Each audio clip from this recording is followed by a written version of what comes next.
Hey everybody, welcome back. Thank you so much for joining me.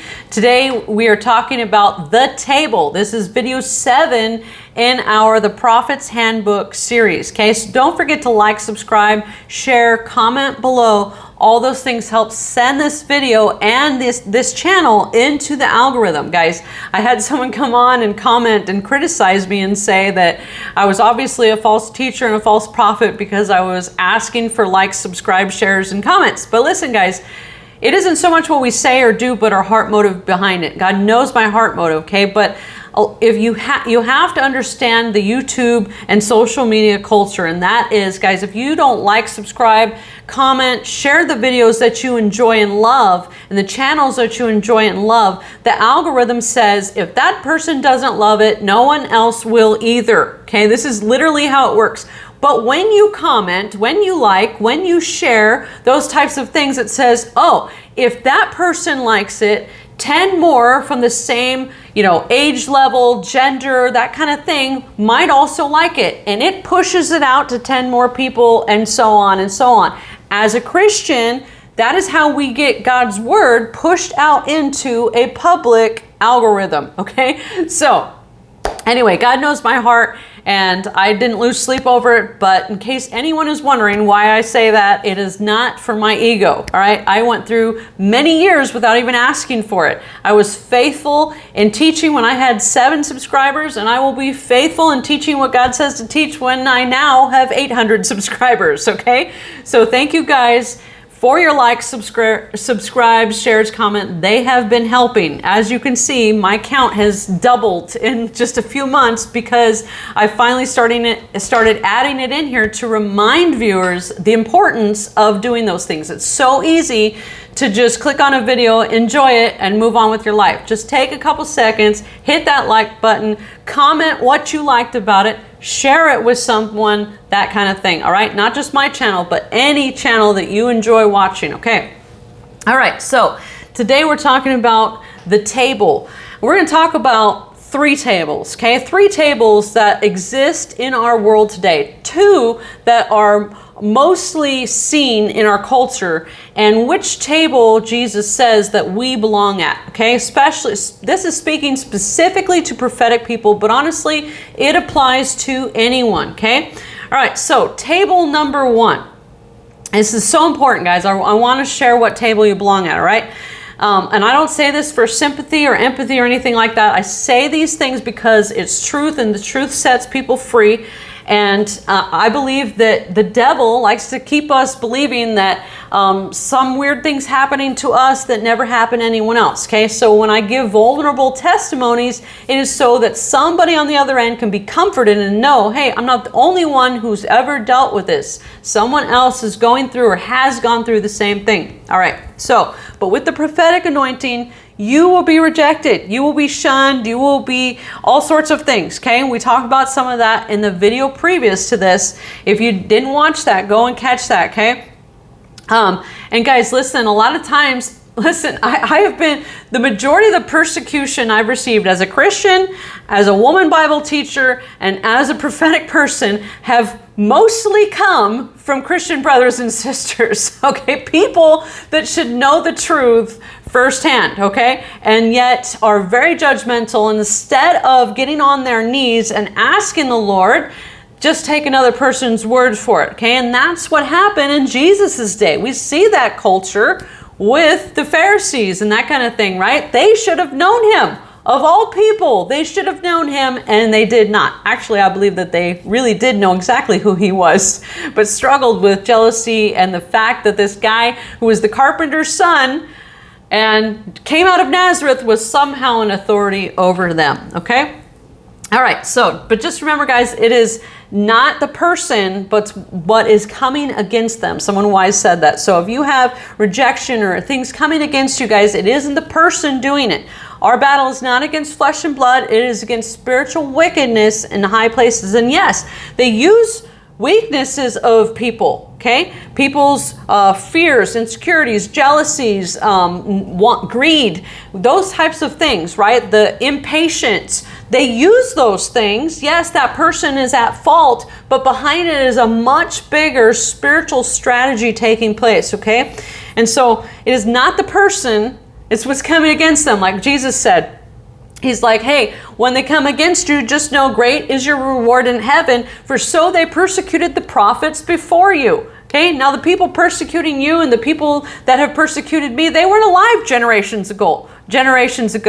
But the Spirit at work was. The spirits at work were. And it's the same spirits at work today that were at work thousands of years ago, okay?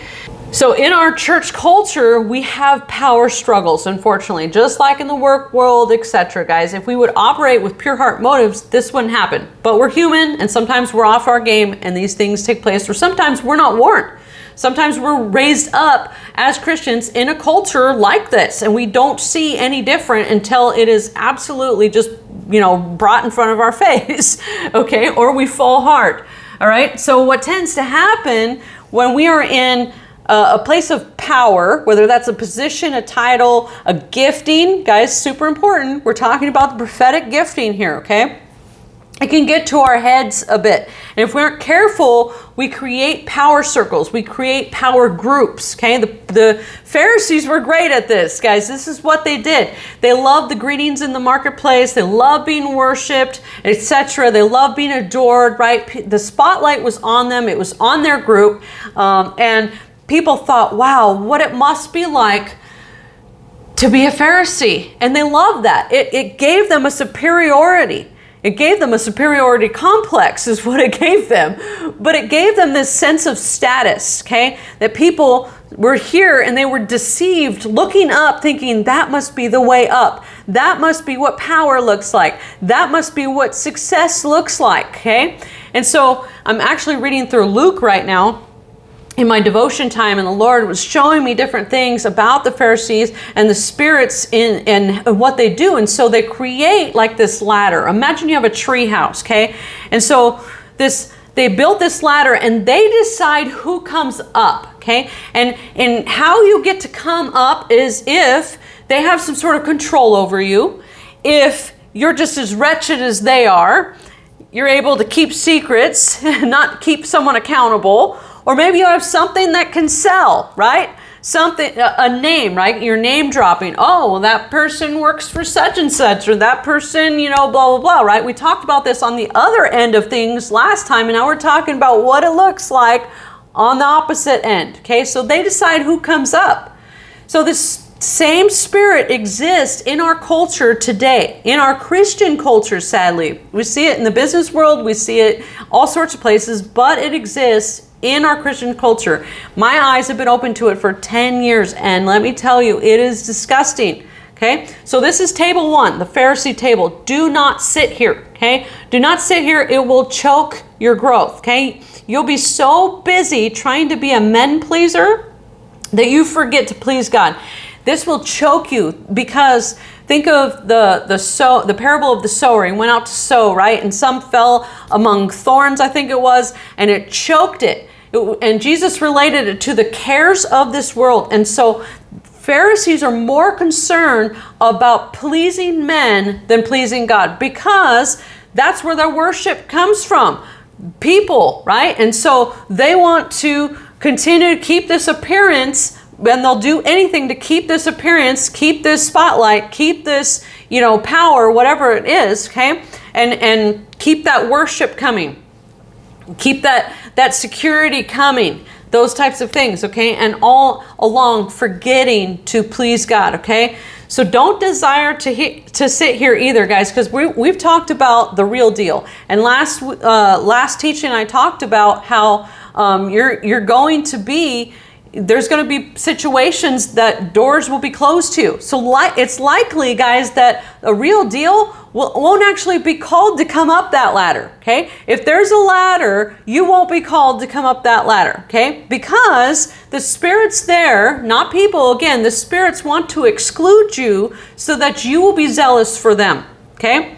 That's what they want. They want to continue to impart fear, thinking that you are the victim and they're the victors. And so you should desire, you should zealously seek after whatever it is that they have, while all along missing out on an opportunity over here, which we'll talk about, okay? All right, this is the tactic that the enemy uses big time on so many levels, in relationships, in friendships, making someone feel worthless just when they're really not, just so that person can maintain power and control over a situation, okay? It's a power trip, and it's spiritual, okay? Spiritual wickedness in high places. I was part of this ministry years back, and the staff there kind of had this culture of pride. You know, the Lord showed me it was generational, that it had just been cultivated for so long that they couldn't see through it. And this is exactly what took place with the Pharisees, okay? And so one night I even had, so before I had this dream, I'm going to tell you a dream, or just a snippet of a dream in a minute, but they had this way of like making people feel worthless because you weren't in their circle, kind of thing, right? So I had this dream one night. I'm at this table having a conversation with my son. I don't remember what else we were doing at the table, but some people from the staff come in, and one person says, "Hey, get up, we need this table for like adult time," or something like that, insinuating that I'm a child, right? And what they're doing was, you know, more important than what I was doing, okay? And so I was so frustrated at this in the dream. And to make it worse, I thought they were going to have some important meeting or something. But instead, when I looked over there, they were just playing a bunch of games. I was so frustrated. These people, they acted like we were children, you know, simply because we weren't part of their circle. Like, go eat at the kids' table. You know, this is the big kids' table kind of thing, right? I don't know if you've ever been in cultures like that. And it happens. It's sad. It's so sad, but it still happens even in our Christian culture, okay? The devil just gets in there and gets on us with power trips, okay? And if we're not careful, we can end up with superiority complexes, especially as prophetic people. We'll be tempted to not just be at a table like that, but be the leader of a table like that, okay? And we have to avoid sitting at tables like that and becoming that, all right? All right, so table number 2, let's talk about this one. So if we don't sit at table 1, where should we sit, okay? And so like the situation I was talking about, that ministry that I was a part of, and the leadership there that just had this real prideful, high and mighty kind of culture to it. I had to wrestle through this. I had to wrestle through it, and it took me some time to get over the situation, you know. And I feel like I've been overlooked a lot in my life, okay? I've had a lot of great opportunities, I really have, but I still feel like I've been overlooked a lot, okay? And even more so, now I feel like I had more opportunities prior to having a prophetic anointing. And I even asked the Lord one time, what is that? You know, because I really would have thought like having a spiritual gift would open more doors for me, you know? And he's like, it's the prophetic gifting. People are afraid of it. And that just never even clicked in my mind before, that people were afraid of the prophetic. I always loved the prophetic. I grew up in churches where prophets would come in, and I was just like, I loved it. I was like, I want to be like that when I grew up. I didn't even know that God had that for me, but I was not afraid of it. But some people are afraid of it, okay? All right, so it took me some time to go over the situation, and I relate it to like holidays at my grandma's, right? Growing up, holidays at my grandma's, there were 2 tables. There was an adult table and there was a kids table. And so that's table number 2, guys. Table number 2 is the kids table, all right? And so remember what was taking place in that dream. It was like, we need this for adult time. Like, go eat with the kids, you know? You're not an adult because you're not part of our circle. And we say who adults are, right? Adult looks like this, right? Anyway, so at holiday dinners at my grandma's, there was 2 tables. And guys, I was one of the youngest. I think there was one family member that was younger than me. Out of all cousins and everything, there was one that was younger than me. So I literally sat at the kids' table for years. And I always wanted to sit at the adult table. My favorite cousin was over there. But I never got to actually sit at the adult table because by the time I became an adult, nobody was around celebrating anymore, okay? And so I'm kind of talking to God about this, and this thing that just constantly keeps taking place in my life, and these situations and these people these groups that I'm put around, and I'm seeing how they respond to people and treat people and all this stuff. And guys, can I just say that these two types of tables exist in our culture, but as a kid, the adult table was often the worst table. Okay, honestly, like there were so many fights. I had fantasies about what the adult table was like, but there were so many fights. Like literally one year I watched my mom and my aunt hash it out on the front room floor, pulling each other's hair. I mean, it was not pretty, okay? And so that's what was going on at the adult table. People were arguing and fighting, and meanwhile over here we were just being kids, okay? And anyway, so we have these fantasies about what the adult table was like. And I remember being a kid being like, wow, I want to sit at the adult table one day, okay? So let me tell you that the adult table isn't all it's cracked up to be, isn't all it's chalked up to be, let's say, okay? So we have the adult table, right? The Pharisee table. And we have the kids table, right? It's kind of like you have the richest of the rich in the world, and you have those that the rich look down on, okay? These are the two cultures that we have. And so it's easy to get caught in between these two and be like, where am I supposed to be? I don't fit in here and I don't fit in over here kind of thing, right? So let me tell you about table 3 and where the Lord showed me that I belong and you belong also, okay? All of us belong here, really. But we're so easily deceived by what man thinks success and power look like. In fact, I have a video coming on what the Lord told me success is. It's going to be good. So be looking out for that, all right? So I'm struggling with this situation that happens to me a lot, and I'm always last picked, guys. Literally anytime in like school when they're picking teams, it was like nobody wanted me on their team, okay? And again, I'm not saying this just for sympathy or empathy. I'm just showing you the stream of consciousness that I went through, you know, like, why is it this way? Always, Lord, right? Always last picked. Have to sit at the kids' table all my life. So this constant feeling of being overlooked, that kind of thing, right? So I'm complaining and I'm talking about how these people are making me feel like I'm not good enough to sit at the adult table, right? And I stopped myself and I thought, surely he's going to tell me just to be happy sitting at the kids' table, right? Doesn't that sound like a Jesus answer? You know, I sat with the lowly and the sinners, you know, that's where your place is, right? But what he said actually changed my life, and I hope it changes yours.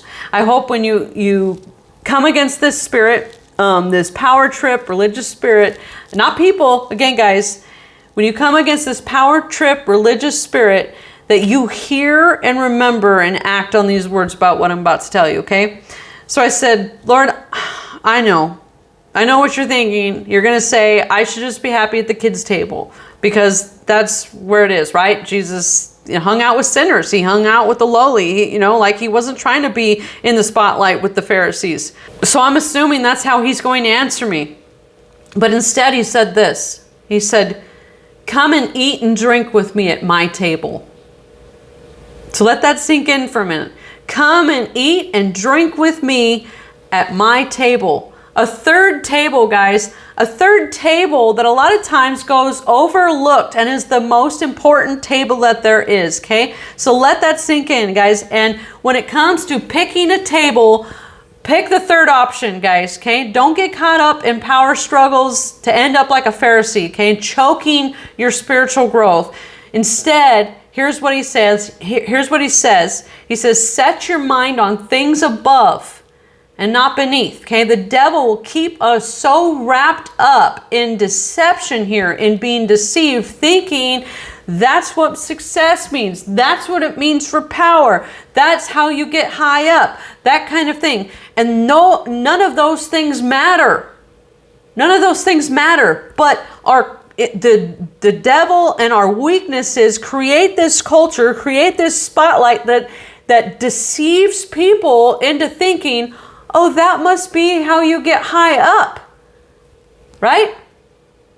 All along maintaining their superiority and saying who gets to come up, and you're never good enough to come up, right? So it's kind of like Hollywood. If you examine Hollywood, this is their culture that they create, right?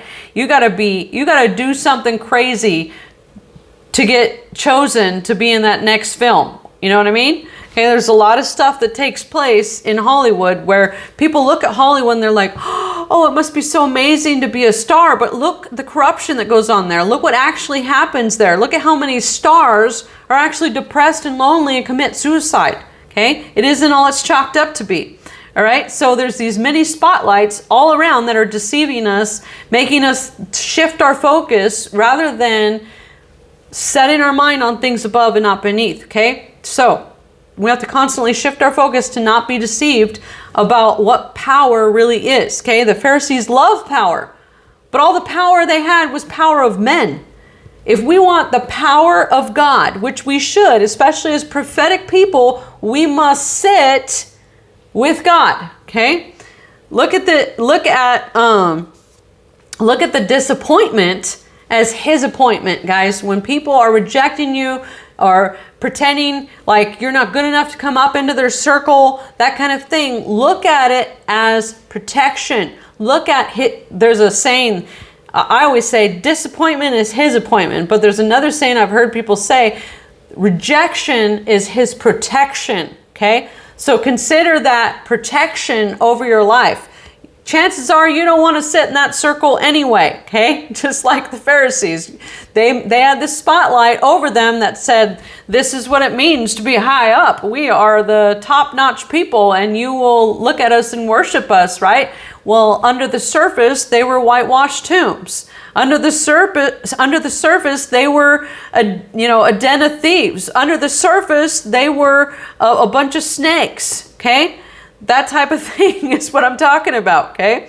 So, when you're walking through the public school cafeteria with your lunch tray in your hand, right? And you're looking for a place to sit, wondering where you're going to fit in, what group you're going to hang out with, that kind of thing. That's how it is, right? So picture yourself, you're at school, you got your lunch tray, and you walk past several tables and they say, seats taken, or can't sit here, or you don't belong here, or you're not good enough to sit here, and that kind of thing, guys. Just walk on. Look for the table that Jesus is sitting at and sit with him, okay? Because after all, remember what we said, the real deal abides, okay? The real deal abides, guys. I don't believe that Jeremiah, Isaiah, and all the other prophets in the Old Testament and prophets of the New Testament, I don't believe that they were looking to sit around in groups. They were sitting at the feet of God, okay? Daniel prayed 3 times a day. I sometimes look at him and I'm like, I need to be more like that. I have 1 really good prayer time a day, sometimes 2. There was a season in my life when I needed at least 5 just to get me through the day because I was so broken. But nowadays that I'm, fixed up again, I got 1 solid prayer time, and I think like how amazing that must be to have 3 prayer times a day. If I have the level of intimacy and fellowship I do with God with having 1 solid prayer time a day, imagine the relationship, the intimacy, the closeness that I can have with God if I had 3. Wow. Wow. And as a real deal prophet, we should enjoy fellowshipping with him more than anything else anyway.